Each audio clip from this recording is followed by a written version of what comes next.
I want to again thank you all for joining us today, and I'd like to pass it along to Dr. Lauren Meats from the Office of Mental Health to take us through the content of today's webinar.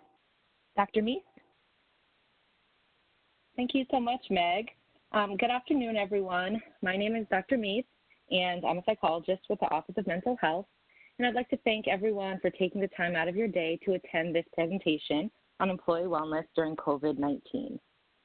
So I'd just like to start off by saying that everyone is being impacted in some way right now. All of our lives have been greatly impacted.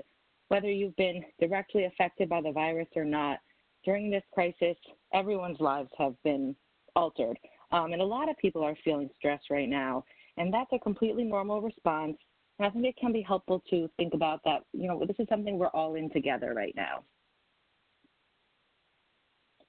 So everyone who experiences a disaster is affected in some way, and stress and anxiety, as I was just saying, are normal reactions to abnormal situations. But it can be helpful to keep in mind that after an initial stress response, most people will cope effectively and grow stronger from it. It's also important to remember that we might experience a wide range of emotions when faced with a crisis, and not everyone will experience the same emotions. So it can be helpful to try to identify what you're feeling and allow yourself to experience that without judgment. So you can take some time, check in with yourself, and try to put a name to your emotions, notice them, and then use some of your coping skills to move through it. Or maybe you notice that you're having trouble identifying what you're feeling, and that's okay too. It can still just be helpful to check in with yourself about that. And if you find that you are struggling, maybe your coping skills aren't helping as much as they have in the past, it can be helpful to reach out for more support, and your EAP can be a good resource for that. So we're going to be talking about maintaining well-being. And during this time, we might feel a loss of control in our lives. We can't control what's going on in the world around us, but keeping a schedule can help us feel a little bit more control in our own daily lives, and that can help with maintaining well-being. So some tips to maintaining a regular schedule, shower at your usual times, get dressed in your usual clothing, and try to eat meals at regular times. Also, a lot of us are caring for loved ones right now during the day, and that's not something we're used to juggling with work. Whether you're at home and maybe your family is there, or you're at the office and you just have more people calling and checking in during the day. Expect that these interruptions are going to happen and try to accept them without judgment during this time. And just recognize that right now your workday may be unconventional. Something else that is important to discuss is taking scheduled breaks and just setting aside time during the day to do something you enjoy. Now, I know that can be challenging to feel like we can fit breaks in because everyone is very busy during the workday, but I think it's very important now to make sure that we take some time for ourselves during the day. So there are some suggestions here. A lot of these you can do right at your desk, maybe some chair yoga, doing some stretching, some breathing exercises, or even calling someone to check in. Or maybe you feel like you can get up for a few minutes. You could go for a walk or just get some fresh air. It doesn't have to be something that takes a long time, just something that can get your mind off things for a while and give you some time to yourself. Healthy eating and sleeping are also important to maintaining well-being. Try to prepare healthy meals and snacks the night before your workday so you don't fall into unhealthy habits during times of stress. Maintaining a regular schedule for sleep is also important, and that can be challenging. People might have trouble calming their bodies down at the end of the day, winding down for sleep when they're feeling stressed. So engaging in some meditation before bed can help us decompress from added stress we might be feeling right now. I think it's also important to talk about media limits. The amount of media exposure during a crisis such as this can start to feel overwhelming if we're consuming it constantly. So try limit checking media related to COVID-19 to 1 time per day, and only look at areas that are relevant for you, so where you live or work, or maybe where your family is. Another idea is practicing gratitude. Every day you could try composing a short list of things you're grateful for. This might seem like a small task, but it can help get our minds off the stress we've been feeling, even if just briefly. And one specific suggestion is try making a positivity mural somewhere where it'll be highly visible to your family if you want to do this at home, or to your coworkers if you want to do it at the office. Everyone can write things on there every day that they're grateful for, and seeing what others write can help remind us that there are still things to be grateful for that maybe we haven't been able to focus on due to feeling stressed. And then the last piece here about maintaining well-being, very important, is just to remember to be kind to yourself and others right now. So try not to overwhelm yourself. You might not be capable of having balance in every area of your life. Maybe you feel like you're not accomplishing as much as you usually do, and that's okay. Just try to be kind to yourself and non-judgmental during this time of stress about that. Also, being kind to others. People deal with stress in lots of different ways, so try not to take how other people are managing personally. So a sense of community can also really help us to decrease stress, and this might seem challenging during this time when we're practicing social distancing, but there are still lots of ways we can continue communicating with loved ones and friends, and just to reach out for support when we need it and to offer our support to others. So online platforms can be really useful if that's a way you're comfortable keeping in contact with people, or even making phone calls, or even sending a card to someone to check in. And I know that the current crisis is on everyone's minds, but try to remember to talk about something other than that as well to just help maintain some sense of normalcy. Now, we've been talking a lot about managing our own emotions, which can be challenging during these times, but also a lot of us are trying to manage the emotions of children or other loved ones right now too. So try to maintain open communication with others. Create a safe space for them to also process how they're feeling, being non-judgmental, validating of whatever they're experiencing, and expect that people will have a different experience than you, and allow space for that. And even if someone is experiencing the same emotion as you, they might experience that in a completely different way. So one person might feel anxiety as an inability to focus, and a child might say they experience that as a stomach ache, for example. I also want to talk a little bit about some considerations for managers during this time. You might find yourself in a supervisory role, and you're wondering how you can best support your staff right now. It's important to keep staff informed, so set a regular meeting time for updates, and even if there's no new information to share with them, you can still keep that time and just update them that there's nothing to share, and then they'll still feel connected to you and in the loop about what's going on at work. Also, check in regularly with your staff. Reach out to them, ensure they're engaging in self-care, and also just thank them for all the work they're doing right now. Your words are really important during this time. Now, a lot of people might also be dealing with grief right now, and you might be supervising individuals who are experiencing that. And they could be grief in many different aspects of their lives. Perhaps they've lost a loved one, or maybe they're just feeling that loss of connection, they're feeling isolated from people. Just be mindful that productivity may be affected in times of stress, and be supportive and model for them that it's okay to grieve, and just validate whatever they're experiencing related to that grief. And then it can also be helpful to touch base with other leadership staff. You might be able to better support the people you supervise if you have your own support network, and perhaps you can share ideas with other leaders about how to support staff best. And then our last slide here just offers up some coping resources that are available. The New York State Emotional Support Helpline is available to all residents of New York to offer some support related to any stress and anxiety you might be having from COVID-19. The number is here on your screen, 1-844-863-9314, and that's available 7 days a week from 8 a.m. to 10 p.m. There's also a link to a YouTube video here, and that's from the Office of Mental Health Commissioner, Dr. Sullivan, and that offers some additional strategies on managing anxiety during this time. So that wraps up the presentation, and again, I'd like to thank everyone for attending. I hope it was useful in encouraging self-care and just giving you some suggestions on managing stress and anxiety during this time. Thanks so much, Dr. Meath. I think at this point, we're going to ask if anyone who's joined us as an attendee might have any questions about anything else specifically that they can ask of you. So with that, I am going to just wait here for a few moments to give you all some time to think about if you have any questions you'd like to ask of Dr. Meath. While we wait for questions to come in, I know that something that's popped up on other calls and something I find very relevant also is just, I know folks are probably dealing with a lot of figuring out this new normal of kind of this work from home and life balance simultaneously.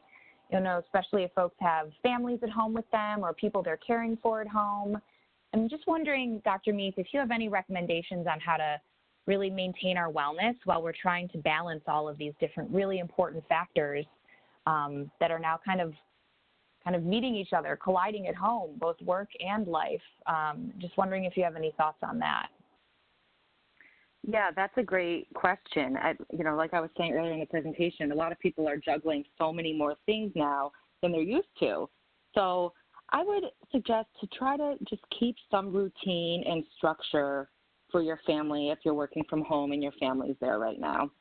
Now, that might not be, it's obviously going to be a different kind of structure than usual, but just keeping some routine and making sure that everyone can still have some time for themselves when they need it. That's hard. People aren't going a lot of places right now, but just even if it's going to an area of your home to read for a little while, if that's something you enjoy, and encouraging the same of your children, I think is helpful as well. So having some routine and structure, but also allowing space for people to engage in whatever self-care activity they like. Thank you, Dr. Meath. Let's see. I think what's come up on some previous webinars as well, folks are just wondering, I think there's a tremendous amount of, there's a lot of unknowns out there, right, with this kind of pandemic environment. And I think what we're preparing ourselves for is the time that we start to readjust and move forward and maybe go back to our offices. And for those of us who might have anxiety or concerns around that, do you have any recommendations on what we can do to maybe alleviate some of that anxiety or those concerns? I know that we've heard that echoed throughout some other webinars that we've hosted around wellness. Just wondering if you have any thoughts on that. Yeah, and I think that's definitely coming up for people now as places are starting to reopen and people are going back to work. I would suggest, maybe you could reach out to a supervisor and try to learn about what recommendations and safeguards will be in place at your job when you return. So I think the more you can inform yourself about that, that might lessen anxiety. And again, just reach out for support. Maybe you have colleagues you can talk to about it. Maybe they've been wondering the same questions and you can, discuss those things together.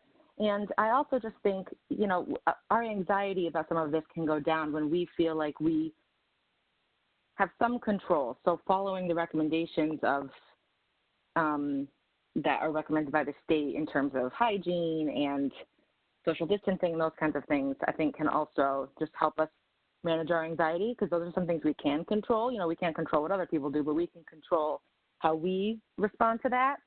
So I would suggest, just reaching out to your workplace and seeing what some of the rules around reopening are, so then you can know what to expect before you show up. Thank you. I think another question we just actually got chatted in, for someone's wondering what you might suggest for people who are considered essential workers who live with the stress of being exposed themselves and then possibly passing COVID-19 on and exposing their family to COVID. Are there anything you can suggest in terms of wellness that these folks might be able to implement or handle? Yeah, that's really tough, because a lot of people, do have to keep going to work and going about their regular lives, and obviously are concerned about, that's understandable, you'd be concerned about being exposed. So I would suggest a lot of what we're talking about, it's going to sound similar to my last response, but engaging in self-care and both yourself and your family, if you're worried about your family, and just, again, doing everything you can control to lower your anxiety and feeling like you are guarding yourself against contracting the virus the best you can. So I think we can reduce anxiety by reducing our risk. Now, obviously, if you're still going to work, there are inherent risks there, but following all of the other guidelines when possible, and then just doing your best to find some self-care, some kind of activities that you enjoy that can help you manage your stress. I know a lot of people might be thinking, oh, that's hard to fit into my life. I don't have a lot of time for that. But it can be something really small. I think even coming to this webinar today is a form of engaging in self-care. So I would just suggest finding something you can do that makes you feel better, to take care of yourself during the stress. And then again, just try to reduce your risk as much as possible, even when you're in a risky situation. That's great and appreciated. And such a hard question to answer, but also such a hard reality to kind of live with. That is the reality for a lot of folks around the state. So I think that's a very helpful answer indeed. Let's see. What can someone say or do in regards to those workers who might refuse to follow safety guidelines, perhaps maybe not abiding by the six foot distance or not wearing masks? How might someone respond to this? And I think this also, Dr. Meath, has come up on a couple of our wellness webinars as people really start to think about going back to the office, how this impacts office relationships. So how might someone who might work in an office, what they might say to someone whose fellow worker refuses to follow those safety guidelines that are in place? Yeah, that's really tough because, you might be doing everything you can do to protect yourself, but people around us might not be. And unfortunately, we can't control what other people are going to do, and they might, keep doing those behaviors. So that's why I would say it's still really important to just do everything you can on your end. And also maybe you have to set some boundaries in your head when you go back to work, like, okay, I'm going to keep maintaining social distancing whenever I can. And if so-and-so isn't, I'm going to still do my best to maintain the distance from that person. And, perhaps you could encourage people around you in your office to follow the guidelines, but unfortunately, we can really only protect ourselves the best, not force someone else to follow the guidelines, even though it would certainly be helpful if everyone would follow the guidelines. But I think it's okay to set those boundaries for yourself in the workplace when possible about, trying to just keeping yourself safe and maintaining distance from people when you need to. Thank you. Again, such a hard question, but again, a total reality that those of us returning to the offices soon might actually encounter. So I appreciate the person that shedded that in. It's really tough. Yeah. It's a tough position to be in. Exactly. I think Dr. Meath, on another webinar, and Tara's reminding me of this, someone was asking about recommendations for wellness that might not be related to yoga or what we traditionally think of in terms of wellness. And I think you gave some really great examples, in the webinar today, in the slides. But wondering if there's a way you can frame wellness for us that might expand upon our traditional notion of, maybe a centering yoga exercise or something like that. Is there any way you can maybe help us think about, for those of us, I actually love yoga, but for those of us who might not be as comfortable with yoga, frankly, or might just need help thinking about what our own personal wellness routine could be, could you help us maybe frame it a little differently? Yeah, I think that's a good point, that when people talk about wellness, some of these same things come to mind first, doing mindfulness and breathing and yoga. But yeah, a lot of people, they don't relate to those activities. So I would suggest just finding anything that works for you. What works for one person might not necessarily work for another. I mentioned earlier about reading a book. Maybe for you, that really helps you be present and in the moment and just lift your mood. That would be a great suggestion. maybe it's another form of exercise, just going for a walk or going for a bike ride, or maybe it's watching a movie or TV, something to get your mind off it. So I would say try out a few things and just see what feels right, and that's going to be different for everybody. That's great. I know I have some colleagues who have taken up making bread. Actually, I know that sounds a little random, but, I think it's a nice, happy, healthy release for them to see something they're creating, and that takes time and a process. And I don't think they would have identified as bakers before having to spend a lot of time at home. Yeah, I really like that. That's a great suggestion, because baking is a very mindful activity, because if you don't stay in the present when you're baking, you might make a mistake in the recipe. Exactly. So I think that's a good suggestion. That goes all to my colleagues. All right, so we got another question. Let me just read it quickly.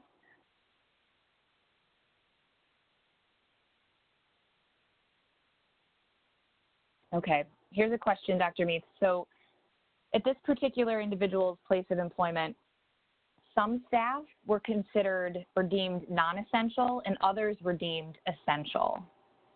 How do you support staff to reconcile the anger, stress, and resentment that was caused by this? Some staff are having to triple their work to pick up the duties of non-essential staff. So I think this is about kind of like the adjustment in how people in office and workplaces had to shift it very quickly to accommodate all of the policies and regulations as it relates to the pandemic, and how some staff were deemed essential, some others non-essential, and how the workflow really adjusted, and how some people are right now, stressed or angry or resentful.